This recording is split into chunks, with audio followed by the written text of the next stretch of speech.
নিষিদ্ধ মাদকদ্রব্য সহ দাসপুরে গ্রেফতার ৩ দুষ্কৃতী।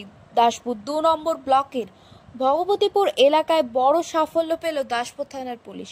রাতে ওই এলাকা থেকে ৩ দুষ্কৃতীকে গ্রেফতার করা হয়েছে। পুলিশ সূত্র জানা যায়, ভগবতীপুর গ্রামের মাঠের মাঝখানে ফাঁকা রাস্তায় ৩ যুবককে ব্যাগ নিয়ে সন্দেহজনকভাবে ঘোরাঘুরি করতে দেখা যায়। বিষয়টি স্থানীয়দের নজরে আসতেই তারা থানায় খবর দেন। খবর পেয়ে দাসপুর থানার পুলিশ দ্রুত ঘটনাস্থলে পৌঁছে ৩ যুবককে আটক করে। তল্লাশির পর যুবকদের হাতে থাকা ব্যাগ খুলতে পুলিশের চোখ কপালে ওঠে। ব্যাগের ভেতর থেকে উদ্ধার হয় বিপুল পরিমাণ নিষিদ্ধ মাদকদ্রব্য, বিশেষত এক ধরনের সিরাপ পাওয়া গেছে যা নেশার কাজে ব্যবহৃত হয়।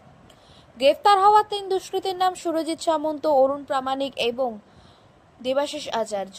৩ জনের বাড়ি দাসপুর থানার বিভিন্ন এলাকায়। সূত্র মারফত জানা গেছে, এরা শুধু মাদক ব্যবসায়ী নয়, এলাকায় চুরি, ছিনতাই সহ একাধিক অপরাধমূলক কর্মকাণ্ডের সঙ্গে জড়িত। ঘটনার খবর পেয়ে ঘটনাস্থলে উপস্থিত হন পুলিশ আধিকারিক। উপস্থিত ছিলেন DSP traffic 2 CI Ghatal, Daspur থানার ভারপ্রাপ্ত আধিকারিক অঞ্জনী তিওয়ারি, থানা সেকেন্ডে অফিসার তরুণ কুমার হাজরা সহ আরো অনেকে।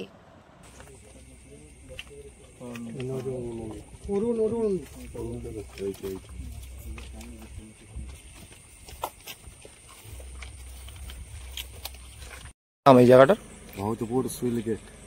কি দেখলেন? দেখলাম ৩ জনকে অ্যারেস্ট করেছে, নেশার জিনিস তার কাছে কিছু পাওয়া গেছে। পুলিশ অ্যারেস্ট করেছে? পুলিশ অ্যারেস্ট করেছে, দেখলাম তো ৩ জনকে। নেশার জিনিস অনেক কিছু পাওয়া গেছে। আপনার নাম? সুব্রত পাত্র।